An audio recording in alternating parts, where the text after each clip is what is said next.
Live 5 News starts now with First Alert Traffic. And right now, we are keeping an eye on a major traffic backup for you on I-26. This is in Dorchester County. All eastbound lanes near the Ridgeville Road exit are closed because of this wreck involving 3 tractor trailers. Crews have been working on this crash for almost 2 hours now. We want to get a check on your First Alert traffic right now with meteorologist Stephanie Sine. Steph? Hey there, guys. That's right. We're still keeping an eye on this. We talked about it in the 4 o'clock hour, but as of right now, we still have that closure on 26 eastbound. This is from 177, exit 177, Judge Street to exit 187, Ridgeville Road. I know we mentioned that earlier, but there are actually 2 areas you can hop on and hop off, eventually getting on to 178. So in better detail for you, once again, getting off right at the Harleyville exit. That's the Judge Street exit onto East Main Street, which is also 178. That turns into 78 here, eventually hopping back onto 26 near the Pringletown area here. That's along Ridgeville Road. So kind of a roundabout way, but it's parallel to 26. So not a bad option. You can already see plenty of folks that are actually using that option to hop back on 26. So in the meantime, we'll keep an eye on this. And finally, whenever it reopens, we'll give you the first alert to those details. All right, thank you, Steph.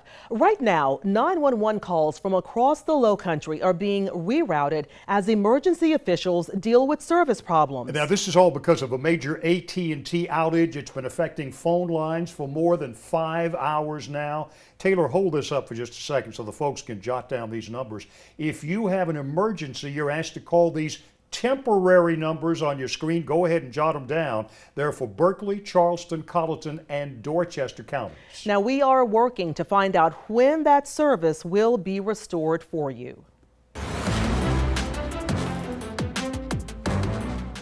It's official, Ann. The PGA Championship is underway. Yeah, some of the best golfers in the league have been practicing all week on Kiowa Island. The first round now underway. And that's where we find our crews now. Caitlin Stansel, seeing how this tournament will affect the island in terms of its economic impact. But first, let's start with Lillian Donahue. Lillian, 10,000 fans have been allowed on the ocean course. You guys, it has been a gorgeous day out here. I've been speaking with fans all day. They came out early this morning. Energy is still up as people have also been taking photos with the trophy replica behind me. You know, it's been a beautiful day for this first golf day. And, you know, because of current COVID-19 precautions, like you said, they're really only allowing 10,000 fans here on the ocean course each day. Some of the other major differences fans are seeing this time around is that masks need to be worn in certain fully enclosed areas. The tournament has also increased hand washing stations, and players are also not allowed to sign any autographs this year. But that has not stopped plenty of people from coming out, especially to the driving range area, to watch and cheer on some of their favorite players as they practice after their first round today. Now that we got here, everyone's very cautious. The 6 feet, requiring you to wash hands, the bus rides, everything requires you to kind of do the COVID protocols. So it's pretty nice, makes everyone feel a little more comfortable. And it has been such an exciting day for many, and a lot of people out here have kept up their energy for 10 hours. That's when doors opened at 7 a.m. this morning. We'll keep you updated here live at 6. Reporting live from the ocean course on Kiowa Island, Lillian Donahue, Live 5 News. All right, thank you, Lillian. Now, the true economic impact of the PGA Championship on Kiowa Island is still unknown, with 3 full days of golf left. Caitlin Stansel live for us now from Fresh Fields Village. And Caitlin, while businesses say the event has brought in more customers and more money, others say the week so far has been a bust for their business. Yeah, and before the pandemic, a study from the College of Charleston had projected that the PGA Championship could produce a $200 million economic impact for the Charleston area. And half of that was anticipated to come from direct spending. But then the capacity for the tournament was cut considerably. And it's really unclear just how those limited numbers have changed that estimate. The other $100 million value from that projection was set to come from the media and marketing coverage from this event. And officials say that is not changed based on the spectator count. Kiowa Island's beauty is being broadcast all over the world right now. There is expected to be more than 175 hours of live coverage of the championship from the first tee shot to the final putt. And officials say they really believe that this will pay off in terms of drawing more visitors and more business to the Low Country. It's a public golf course, so it's something that you can watch the best players in golf come compete, and then you can come out and try it yourself. So to be able to be inclusive like that, I think is a feather in our cap to host our championship at a public golf course. The importance of tourism to the entire region economically, and having the eyes of the world on not only Kiowa Island but on Charleston and the whole Low Country, and seeing how beautiful it is. I mean, we're in May now, and it's just a gorgeous sunny day out here, and I think people will see it and they'll say, hey, that looks like a kind of place I would want to go visit. I think it'll really be a great impact for a lot of different reasons, but certainly on the tourism industry in Charleston. And many of the business owners and managers that I've talked to here at Freshfields Village on Kiowa Island say they really have seen a lot more foot traffic, many more customers coming in, and a lot more cash being brought into their businesses because of the PGA Championship.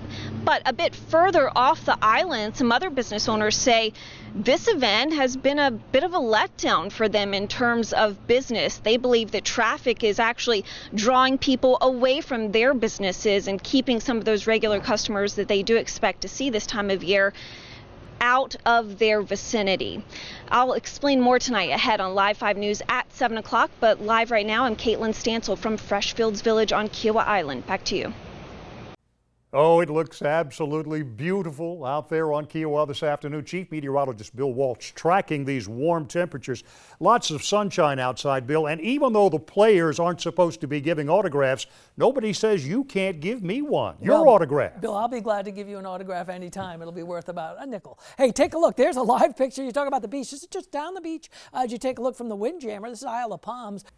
Cooper, this is the U.S. Marshals. Come out of the front door now with your hands raised. 3 people now in custody in connection with a mass shooting in North Charleston 11 days ago. A teenage girl killed, 14 others shot during an unauthorized party nearly 2 weeks ago. In the last hour, police announced a 3rd person has been taken into custody. He's 18-year-old Ty Robinson Jr. Today, North Charleston police also arrested Manquel Horlbeck and Tyquan Cooper. All 3 are charged with manslaughter, among other charges. On May 22nd, police responded to the shooting in the area of Piggly Wiggly Drive and West Jimtown Drive. 14-year-old Ron Janae Smith was shot and killed. The police chief is calling this a retaliation shooting and says groups of people who had problems with each other showed up at that unauthorized party and started shooting at each other. Police say they didn't care who was in the middle of their shootout. The investigation's ongoing. We have people out in the field right now conducting the investigation. We're looking for more people. Quite frankly, there's going to be more that are going to be held accountable. The police chief says they are looking for more people, as you just heard, involved in that shooting. Once again, 3 people arrested in that mass shooting in North Charleston 11 days ago. A much calmer scene on Capitol Hill tonight than what we saw just yesterday. And in the last half an hour, we learned the Capitol Police Chief stepping down from his position, that after a mob attacked the U.S. Capitol. A letter obtained by CBS News states that Chief Stephen Sund will resign effective Sunday, January 16th. It comes after multiple lawmakers called for his resignation. Now, a lot has happened since yesterday when thousands of people stormed into Washington, and today many of the president's cabinet members are storming out amid calls to invoke the 25th Amendment, which could replace the president. So here's what we know at the hour. 4 people died during the riots yesterday. U.S. Capitol Police shot and killed a woman inside the building as rioters tried to break into the House chamber. 3 others died from medical emergencies. At least 50 officers were hurt. We know of at least one of the officers was snatched into a crowd, beaten and shocked with a taser. 83 people have been arrested. Police say a majority of the people are not from the area. The FBI and D.C. police are working to identify everyone involved. We still have a significant amount of work ahead of us to identify and hold each and every one of the violent mob accountable for their actions. The top federal prosecutor for the District of Columbia says, quote, all options are on the table when it comes to charges. The next president, Joe Biden, has officially secured his position to lead the country in just a couple of weeks. But as our Washington reporter Kyle Madura explains, new questions have just begun swirling around the current commander-in-chief. Kyle? Well, that's right, Raphael and Lisa. Only about 2 weeks left in President Donald Trump's term. But after yesterday, many leaders on Capitol Hill and here in Washington are considering cutting that time even shorter. Damage stains the country's most iconic symbol after a violent mob of President Donald Trump's supporters laid siege to the Capitol Wednesday. But the next president, Joe Biden, says it's our fragile democracy that's in the greatest need of cleanup and repair. Yesterday, in my view, one of the darkest days in the history of our nation. After clearing the mob, lawmakers officially accepted the Electoral College's results early this morning. President Trump still has 13 days left in office, but some voices on the left and even a few on the right are calling for his immediate removal, accusing him of stoking insurrection.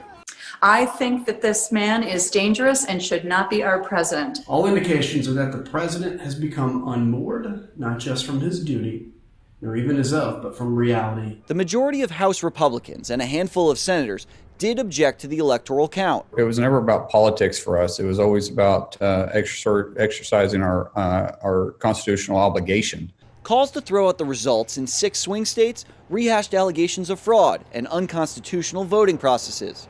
All of the issues raised have been dismissed by election officials, dozens of judges, and members of the president's own administration.